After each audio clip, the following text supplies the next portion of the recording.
Bienvenue à tous, merci d'être avec nous pour cette conférence. Donc, relations clients multicanal, améliorer l'expérience client par le numérique et la mobilité. Alors, multicanal, évidemment, on entend aussi beaucoup d'autres mots sémantiques choisis, type omnicanal, etc., etc. On a choisi multi, mais on laisse à chacun le débat s'ils sont nombreux tous ou pas. Le thème de la conférence était quand même améliorer. Améliorer, c'est quand même un indicatif, c'est pas un infinitif. Donc il y a peut-être une idée derrière qu'il faut entreprendre quelque chose. Et puis l'expérience client qui s'est effectivement invité dans un salon de la dématérialisation, ce qui n'est pas inintéressant. Je suis pas sûr qu'on l'aurait vu il y a 2-3 ans de cette façon-là.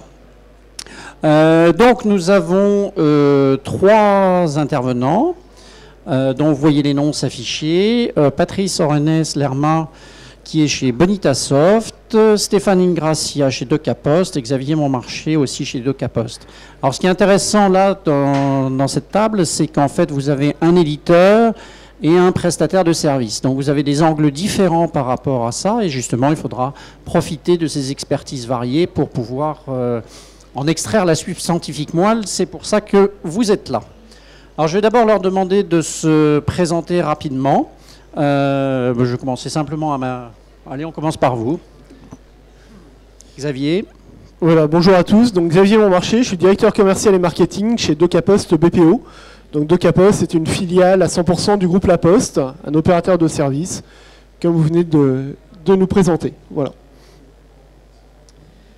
Donc Stéphane Ingracia, Xavier a tout dit sur DocaPost. Moi, je suis responsable du marketing en tant que tel et donc de travail sur les offres et du positionnement des offres du groupe.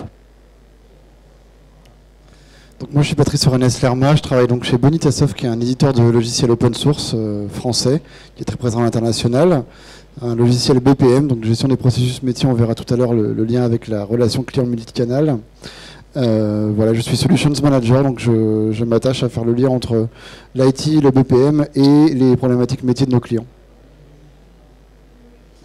Donc je disais pour commencer que améliorer avait été présenté sous une forme plus impérative que infinitive.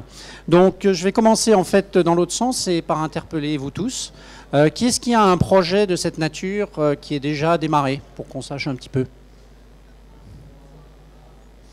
Personne? Pas de projet. Qui est-ce qui réfléchit à un tel projet? Bon, ben, je crois que ça va être la première question à nos intervenants. Ça va être précisément pourquoi n'ont-ils pas démarré le projet? Qu'est-ce qui manque, qu'ils doivent comprendre et qui justement ferait qu'ils lancent un projet?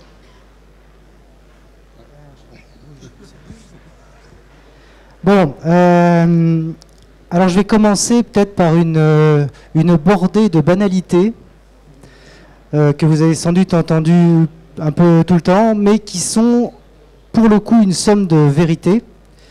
Et nous, en tant qu'opérateurs de back-office, c'est-à-dire que notre métier, c'est de gérer les clients de nos clients, on est confronté maintenant à ça tous les jours.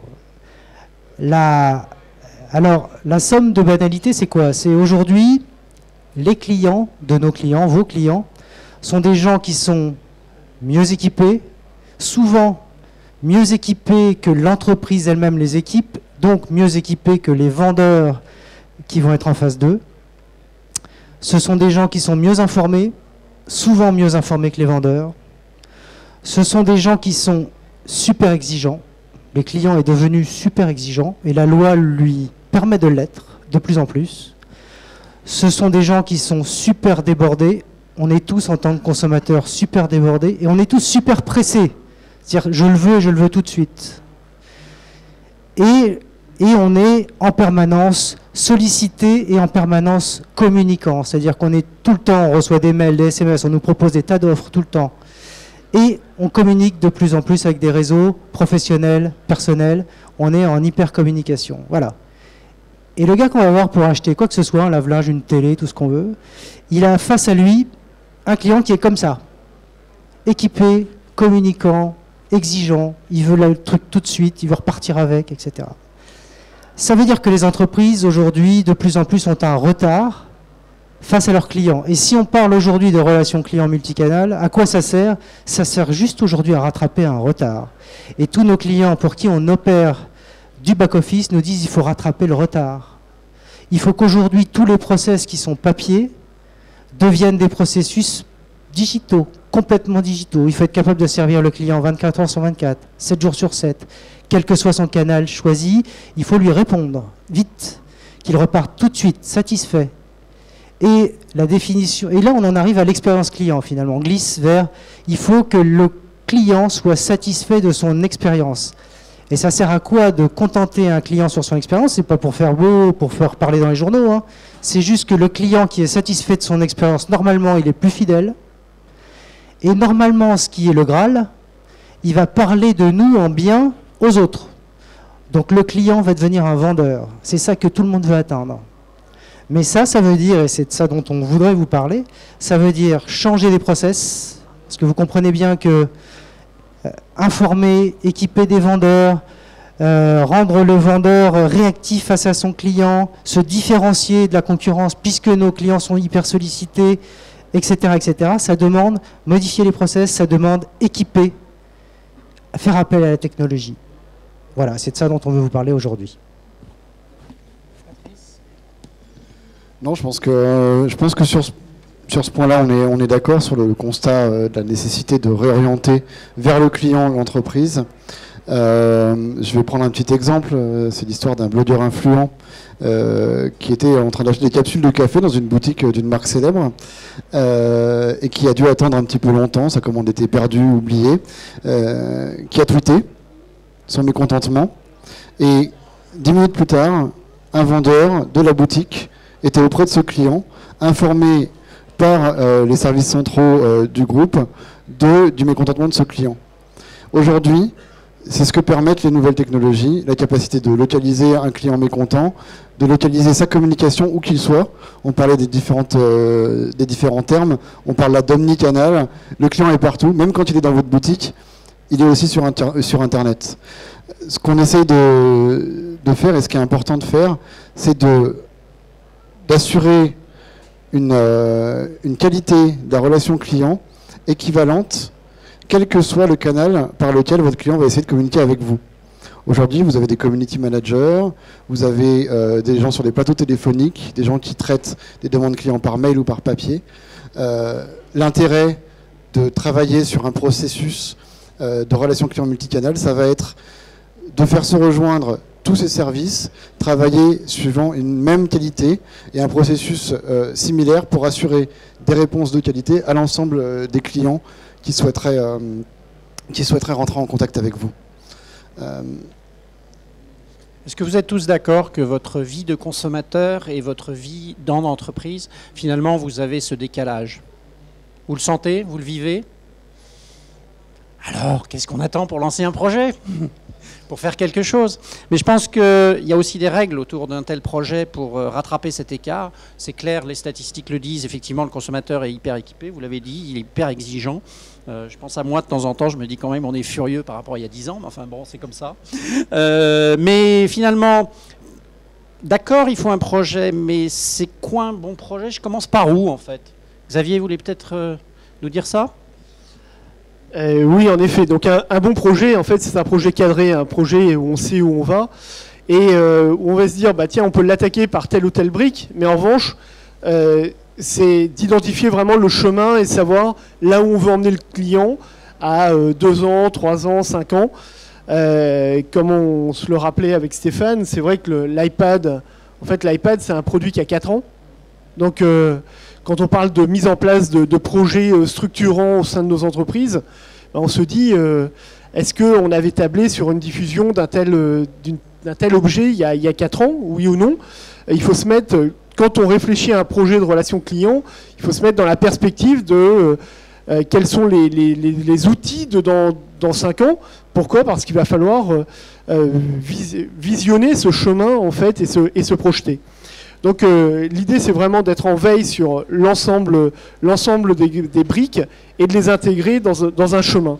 Je vais prendre un autre exemple. On parle beaucoup de signature électronique aujourd'hui dans le cadre de parcours de souscription dématérialisés. En fait, ce parcours de souscription, il passe par un constat, c'est que c'est toujours plus simple et moins onéreux pour l'entreprise d'avoir une souscription effectuée sur Internet. Vous êtes dans du e-commerce, vous avez le client qui vient vers vous, vous l'avez fait venir vers vous, mais en tout cas il vient vers vous, il met sa carte bleue, il commande, et clac, il est livré. Quand on est dans des process B2B, on en rêve. Quand on voit le coût d'une force commerciale terrain aujourd'hui, on se dit pourquoi est-ce qu'on n'arriverait pas à fluidifier cette interaction entre la prise de contact et la prise de commande. Alors nous, DocaPost ou La Poste, on le vit tous les jours. Hein. La Poste, il y a 700 chargés de développement sur le terrain, avec des offres packagées qu'ils proposent en fait à l'ensemble des entreprises de France. Et on l'a vu dans l'intégration en fait de projets et dans l'équipement des chargés de développement, où on commence par une brique, par les équiper avec des tablettes plutôt que de les équiper avec un carnet de bons de commande. Mais derrière, en fait, la tablette est simplement un outil et sur lequel on va ajouter des briques. Et ce dont on parle beaucoup aujourd'hui, c'est par exemple la signature électronique, mais la signature électronique, c'est presque quelque chose d'évident et de dépassé. En fait, tout ça pour vous dire que un bon projet pour répondre à la question de Jean, c'est un projet qui est cadré en amont, mais qui se projette, encore une fois, à 5 ans. Parce que si aujourd'hui, les chargés de dev de La Poste sont équipés de tablettes, en fait, on n'est pas certain qu'ils travaillent toujours sur tablette dans 5 ans. Je vais rebondir sur ce que disait Xavier, qui était très centré sur justement l'équipement des conseillers et des utilisateurs au sein de l'entreprise qui sont en relation avec les clients. C'est important, c'est-à-dire qu'un projet de relation client multicanal, c'est pas simplement un projet autour de la relation client. C'est un projet global de l'entreprise pour remettre le client au centre de l'entreprise. Ce qui veut dire que l'ensemble des outils de l'entreprise, des services de l'entreprise, cet ensemble de personnes et d'outils vont devoir avoir la même information sur le client. Là aussi, ce qui est intéressant, c'est de permettre, à la fois, on a une entrée diverse en fonction de clients qui viennent de différents canaux et différentes personnes dans l'entreprise qui vont pouvoir accéder à cette même information. C'est des choses qu'on propose chez Bonitasoft grâce à nos solutions de connecteurs qui vont permettre que vos services clients, vos commerciaux, vos agents sur le terrain aient tous la même vision du client. Il n'y a rien de plus frustrant que d'envoyer un mail à une boutique et de rencontrer un conseiller commercial ensuite qui n'a aucune idée de la communication que vous avez eue avec l'entreprise.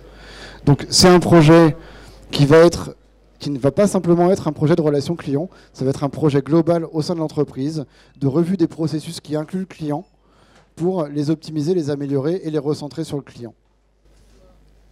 Oui, mais alors, comment je fais, sur un projet aussi vaste, comment est-ce que je fais bouger la direction générale? Parce que là, vous êtes en train de me dire, c'est la direction générale qui rentre en piste. Donc, parce que là, c'est vaste. Alors, comment être précis pour eux? Concrètement, on va donner des sujets concrets. Je vais vous donner 2 exemples pour essayer de faire parler ça. Un exemple, nous, professionnels, pour nos clients, et un exemple d'expérience client tel que je l'ai vécu. Et puis derrière, vous dire, nous, voilà comment on propose et comment on amène le sujet vis-à-vis des directions générales ou des DSI ou des directions marketing. Ça dépend du niveau d'avancement des projets dans les entreprises. Alors, l'exemple professionnel de DocaPost, aujourd'hui, on traite, vous le savez pas, on traite tous les contrats SFR mobiles souscrits en boutique. Traiter un contrat, ça veut dire quoi? C'est-à-dire concrètement, on reçoit les documents papier sur des centres, on va contrôler que le contrat, les justificatifs de domicile, le RIB, la copie de la pièce d'identité, tout ça y est, tout ça est cohérent. Et à partir du moment où tout ça y est, tout ça est cohérent, on va sur le système d'information SFR, on ouvre la ligne, on la confirme. Voilà, ça c'est un travail qu'on fait tous les jours. Notre client SFR nous dit, c'est bien, c'est super, ça coûte cher. Donc dans 4-5 ans, j'aimerais que 80% de mes contrats soient digitaux, de la boutique, signature électronique, contrôle de complétude en magasin, etc., etc. Vous traiterez 20% des cas complexes, 80% ça doit passer en direct. L'ouverture de la ligne doit donc se faire directement de la boutique. Contrôle de fraude, parce que les gars ils repartent quand même avec un iPad de mes boutiques, hein, donc, ou un iPhone, donc il faut quand même que je me contrôle 2-3 trucs, mais tout ça doit être automatique. Ça, c'est un sujet concret. Une expérience client énorme. J'espère qu'il n'y a personne Cdiscount Casino dans la salle. Cdiscount, numéro 1 du e-commerce français. Vous faites un achat, on vous propose de prendre la carte Banque Casino qui vous donne droit à une remise sur votre achat et vous, en échange, vous avez une carte. Et là, vous sortez d'un process qui est un process digital, électronique, et vous rentrez dans un process papier. Et là, vous partez pour 1 mois d'échange papier, on va vous demander des pièces justificatives, des compléments, il en manque, etc. On est décroché. Et là, si on est courageux, si on est comme moi, juste par curiosité, on va jusqu'au bout pour voir jusqu'où ça peut aller. Généralement, on abandonne, hein, je vous le dis de suite, on n'a jamais la carte. Bon. Voilà, ça c'est 2 exemples concrets de problématiques vraiment terrain. Alors par rapport à ça, concrètement, qu'est-ce qu'on va dire aux responsables de ces démarches? Par quel bout il faut prendre, etc. Pour nous, la vision qu'on a du truc, c'est qu'il y a 3 grandes phases dans la vie d'une entreprise avec son client. Il y a ce qu'on appelle l'entrée en relation. Il y a l'ouverture et la délivrance du service. Ça, c'est le truc qu'il est venu acheter, donc ça, c'est important. Et puis, il y a, après, toute la vie, le cycle de vie client jusqu'à la mort, entre guillemets, du client. Voilà. Et concrètement, ça correspond à 3 sujets pour l'entreprise. L'entrée en relation, ça correspond à l'équipement du collaborateur. Comment, je vous disais tout à l'heure, comment je mets mon collaborateur, mon vendeur, au niveau de son client. Et je l'équipe de tablettes, de machin. Dès lors que j'équipe, ça pose des problématiques de connectique, de contrôle de ce qu'il y a sur les tablettes, etc., de management de cette flotte, quoi. Donc on a des outils pour ça. Il existe des outils, on les met en œuvre pour nos clients. Deuxième phase, je le fais signer, j'ouvre le service. Je vous en parlais, c'est le cas SFR. Signature électronique, horodatage, archivage, gestion de preuves, dépôt de toutes ces preuves dans un coffre, ouverture du service, donc contrôle, fraude, etc., etc., complétude. Et à partir de ce moment-là, on déclenche le service. Interfaçage. Alors j'ai oublié pour le commercial, un point important, on l'équipe d'une tablette, on interface avec les systèmes d'information de l'entreprise. C'est ce qu'on fait. Le CRM, j'ai un client, autant savoir si je le connais, ce client. Peut-être je vais pouvoir proposer un truc intelligent parce qu'il est déjà client chez moi. Le système documentaire, autant que j'ai sur ma tablette vendeur, le dernier tarif, la dernière plaquette, etc., etc. Voilà, donc interfaçage SI pour l'ouverture du service. Et tout le cycle de vie derrière, ça va se passer dans un truc qu'on appelle, nous, l'espace client interactif. C'est-à-dire un vrai espace client à la mode opérateur, c'est les premiers qui ont développé ça, où mon client va pouvoir commander de nouvelles choses, payer de nouvelles choses, réclamer des choses, se connecter sur le réseau social de son choix, parler de moi, en bien, en mal, s'il parle en mal, devoir gérer ça, etc. etc. Voilà. C'est les 3 temps, et c'est les 3 temps sur lesquels nous, on travaille pour nos clients, toute la chaîne constituant l'expérience client en général. Patrice, tout à l'heure, Xavier a dit il faut que je fasse un plan à 3-5 ans, mais il y a 3 ans, je ne savais pas qu'un iPad, ça allait exister ou être significatif. Alors, comment on fait pour que ça ne devienne pas un SICOB effarant assez rapidement? Justement, c'est là qu'on intervient dans la rationalisation du système d'information. Ce qui est sûr, c'est que si vous allez voir votre PDG et que vous allez lui dire j'ai une super idée, on va faire un nouveau projet, on va refondre tout le projet client, c'est bon, dans 2 mois c'est prêt, ça marche et je t'assure que le projet va marcher. Donne-moi quelques dizaines, centaines de milliers d'euros et c'est bon. Il va rien parce qu'il vous connaît et il sait que les projets informatiques ça ne marche pas toujours. Ce qu'on vous propose avec les solutions de BPM, c'est de vous interfacer avec votre système d'information et je dirais de profiter de vous appuyer sur ce que vous avez déjà. Donc Stéphane parlait tout à l'heure des systèmes existants. C'est effectivement très important de s'interconnecter avec ce qui existe, que tout le monde ait la même information, c'est ce que je disais tout à l'heure. Donc pour s'assurer que le projet réussisse et que dans 3 ans on n'ait pas à redémarrer un nouveau projet ou qu'on ne soit pas obligé de refaire un Big Bang en partant de zéro, on va prévoir une infrastructure qui va permettre d'être évolutif. Vous allez décrire vos processus dans le système BPM qui va s'interfacer avec vos outils. Votre processus va pouvoir évoluer, vos outils vont pouvoir évoluer de manière indépendante et sans qu'on ait besoin de refaire un Big Bang à chaque modification de l'environnement de l'entreprise. De la même manière, il est important, aujourd'hui les entreprises sont mouvantes, vous parliez de SFR tout à l'heure, il y a des questions de rachat. Il est important de prévoir ça quand on fait un projet informatique aujourd'hui. Si on a une interface qui est... Oui, alors on va prévoir les rachats, mais en tout cas on peut prévoir la capacité nécessaire du système à absorber cette forme de Big Bang dans l'entreprise, qui doit être, pour le DSI, en tout cas c'est son rôle, un Big Bang le moins ressenti possible par les utilisateurs, avec une solution qui va amener une surcouche sur l'ensemble de votre système d'information. Vous allez pouvoir de façon quasi transparente intégrer progressivement, avant de migrer, les systèmes d'information existants des entreprises que vous pouvez racheter ou qui vous rachètent. C'est ça aussi qui est important.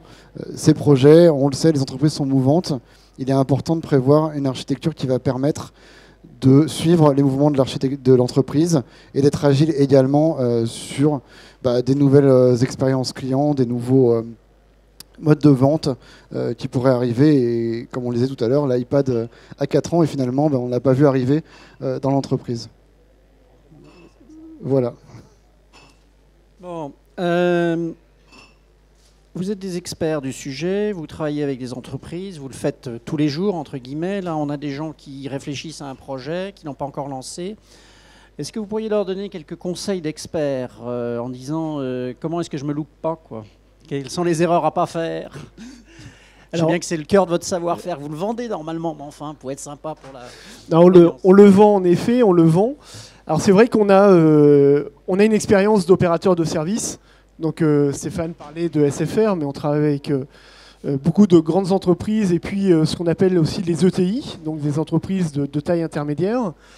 Et ce qu'on remarque en fait déjà, c'est qu'il y a un problème organisationnel, une question organisationnelle à se poser, comme je le disais en introduction, au sein des entreprises. En fait, on a une vision souvent des entreprises par silo, et en fait, on remarque que les projets de relations clients fonctionnent bien lorsque on a plus une approche horizontale de la vision du client au sein de l'entreprise. Et donc, ça demande d'avoir une personne qui a un œil transverse et qui va être en charge de la génération du cash, de la génération du revenu, hein, comme on dit en anglais, dans l'entreprise, au sein de cette entreprise. Et ça, c'est un premier conseil qui n'a rien à voir avec notre vision d'opérateur de service, mais c'est plus un conseil lié de notre expérience.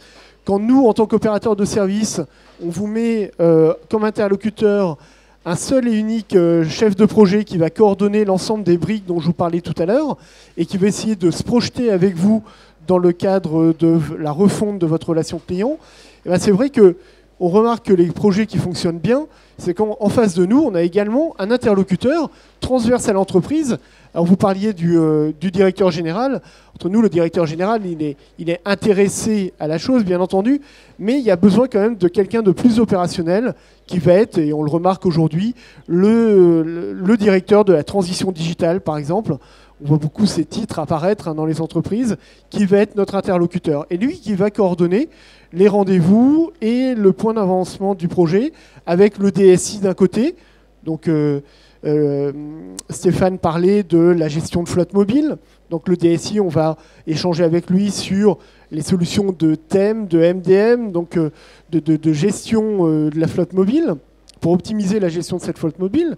Donc quand on dit optimiser la gestion, on va parler au DAF, on va parler au directeur commercial, directeur marketing, mais en tout cas, il y a un interlocuteur transverse. Donc ça, c'est un premier point.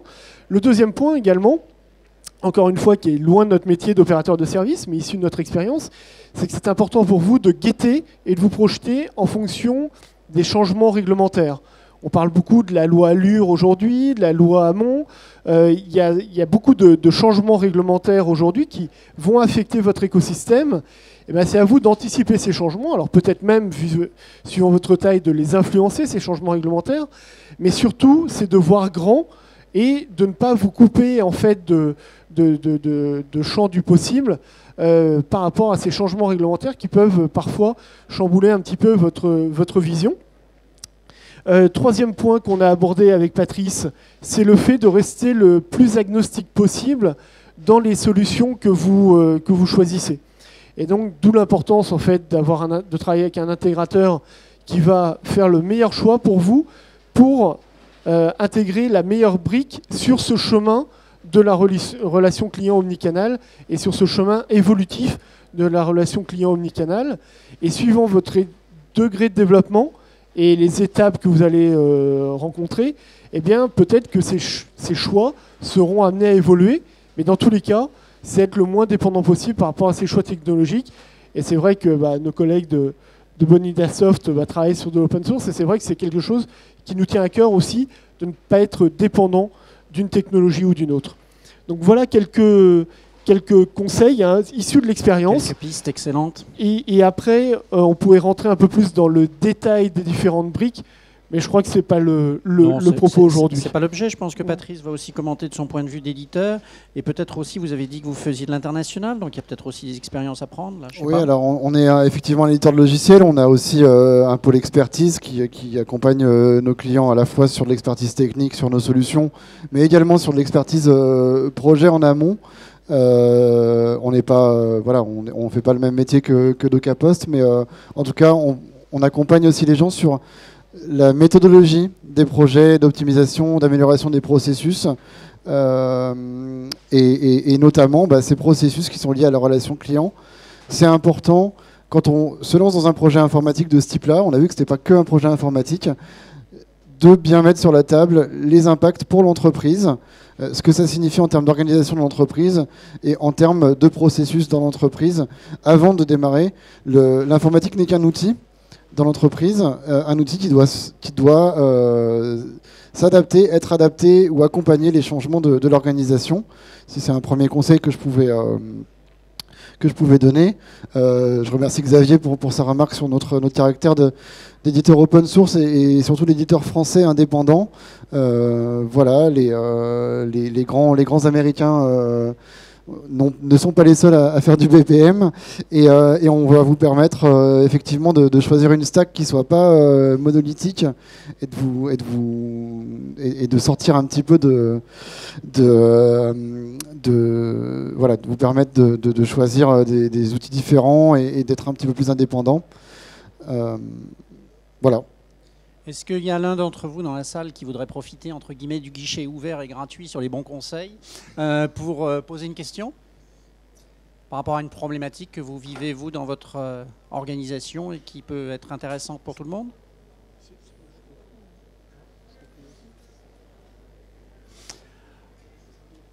Bon, Xavier, pourquoi la Poste? La Poste, un vieux machin, plein de papiers, etc. Pourquoi vous? Ah là là, vous avez une vision qui n'est pas à date. Il va falloir se mettre à jour. Je taquine un peu.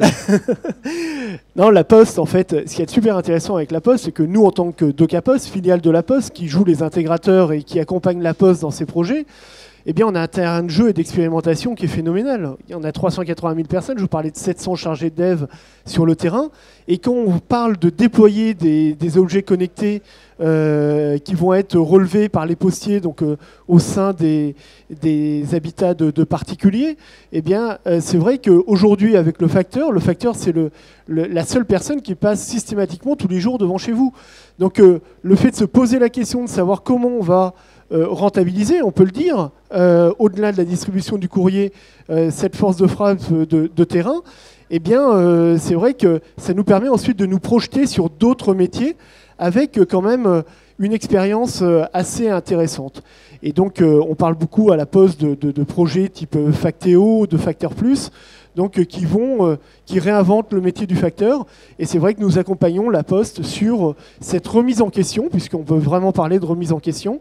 Et vous pouvez le lire d'ailleurs dans la presse, parce que la Poste, c'est non seulement la partie courrier, avec les facteurs qui sont le fer de lance de ce courrier, mais la partie enseigne, la partie banque, la partie colis.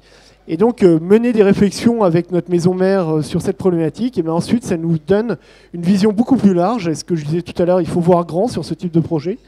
Et le fait de travailler avec une des plus grosses entreprises de France, avec toute une série de POC, d'expérimentation, ça nous permet en fait de voir grand avec nos autres clients. Donc ça, c'est un premier point qui est important à souligner. Et deuxièmement, sur la Poste, en fait, c'est vrai qu'il y a cette pérennité dans l'interaction également avec d'autres entreprises, puisque la Poste est amenée à travailler avec l'ensemble des entreprises de France. Et donc on tire beaucoup en fait de ces échanges technologiques en particulier, sous forme de transfert de technologie. Donc, et puis il y a un truc important aussi, il me semble, c'est qu'avec la disparition du papier, c'est bizarre, hein, mais avec la disparition du papier, il y a un grand besoin de confiance. Moins il y a de papier, plus il faut de la confiance. Et plus on a besoin d'un opérateur de confiance. Il y a eu des sujets autour des données, de l'espionnage de données, de fuite de données, etc. récemment. Hein. On parle de marque française, sous-entendu, bon voilà. Le SaaS, le cloud, c'est toujours un sujet, surtout quand c'est pas en France. Voilà. La confiance. Je veux acheminer quelque chose du point A, je veux l'emmener au point B. Il se trouve que historiquement, c'est le métier de la Poste. Que la confiance, c'est ce que vend la Poste depuis des centaines d'années, quoi. Donc on a aussi dans notre giron ce statut un peu particulier de prestataire de confiance qui est hyper important dès lors qu'on enlève le papier dans les échanges. Et les données et le traitement de données, parce qu'on ne parle pas, on pourra creuser, et si vous êtes intéressé, on viendra vous voir, mais derrière ça, après, quand on transforme le papier en flux, sous-entendu en digit, sous-entendu en data, il y a l'exploitation de la data, il y a le big data, il y a qu'est-ce qu'on fait de ces données, est-ce qu'on peut ouvrir de nouveaux services, les vendre, pas les vendre, les données, il y a l'open data dans le secteur public, enfin, il y a plein de sujets autour de la data. Et dès lors que le papier devient data, il y a un problème de confiance. Et nous, on pense être un des acteurs bien placés sur le point de la confiance. Voilà. Donc en fait, ce que vous nous dites, c'est au lieu d'envoyer une photocopie par la poste, vous envoyez des datas par la poste. Changez rien, ne changez rien surtout. Patrice ? Non, mais ce qui est étonnant, c'est qu'on soit tous assis à cette table et qu'on discute de la même chose avec la même vision, parce qu'on est un petit peu, je vais pas dire l'opposé du groupe La Poste, mais nous on est une société jeune qui est sur la vague des nouvelles technologies, c'est notre milieu. Finalement, on fait la même chose. Enfin, je pense que vous avez réussi un peu votre transformation. Nous, ce qu'on apporte, c'est une vision nouvelle. C'est aussi un export de la France à l'international. Ceux qui sont dans des grands groupes et des groupes à l'international, n'ayez pas peur, on n'est pas que français, on travaille beaucoup à l'étranger, beaucoup à l'international. Ça fait partie aussi de notre force, ça fait aussi partie de notre capacité à vous conseiller, puisqu'on a une vision globale de ce qui se fait dans le monde. C'est important.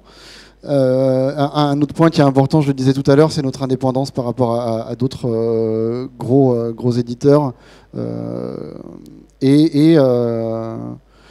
Et notre connaissance au travers des différents clients qu'on peut avoir, ou alors des intégrateurs ou des prestataires de services qui utilisent nos solutions pour leurs clients, on va pouvoir vous accompagner et en tout cas répondre au mieux à vos problématiques de relations clients multicanal. Je vous propose éventuellement, si vous avez des questions, je pense qu'on a encore un petit peu de temps. Vous êtes bien sage ou timide, je sais pas, mais j'ai pas de questions. Ça me désole un petit peu. Il y en a pas un qui veut se lancer quand même? Je vous invite en tout cas, si vous avez plus de renseignements sur nos solutions, à nous rejoindre au stand A43. Vous serez obligé de passer à côté puisqu'il est à côté de l'entrée et de la sortie. Donc n'hésitez pas à vous arrêter. Et l'autre entrée-sortie, c'est là où est le stand de Caposte. Donc de toute façon... Vous devrez passer par de Caposte de toute façon pour passer chez nous. Donc, Bon, pour conclure, de Caposte nous propose une petite vidéo qui dure 2 minutes. Et ça nous permettra de conclure en images la situation.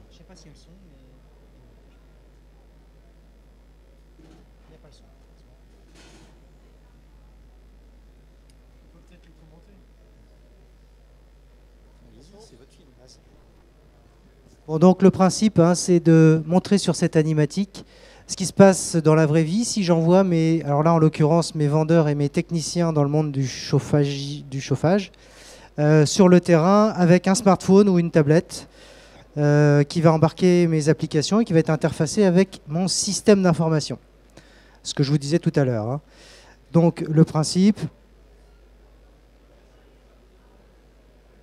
c'est l'administration de sa force de vente, de son système d'information, de son avant-vente, de son après-vente, de digitaliser tous les traitements administratifs, ce dont je vous parlais exactement tout à l'heure, de faire signer les clients, de présenter d'abord ces solutions, ces devis et de faire signer le client directement sur une tablette, Ça peut être en mode déconnecté. Dès lors qu'on sort, on se reconnecte. Ça envoie les informations et le contrat au système qui va assurer la délivrance de la prestation. Et tout ce qu'on vous avait dit autour de DocaPost, donc aujourd'hui, l'accompagnement. Alors évidemment, il y a une question de logistique dans le déploiement d'un parc de tablettes.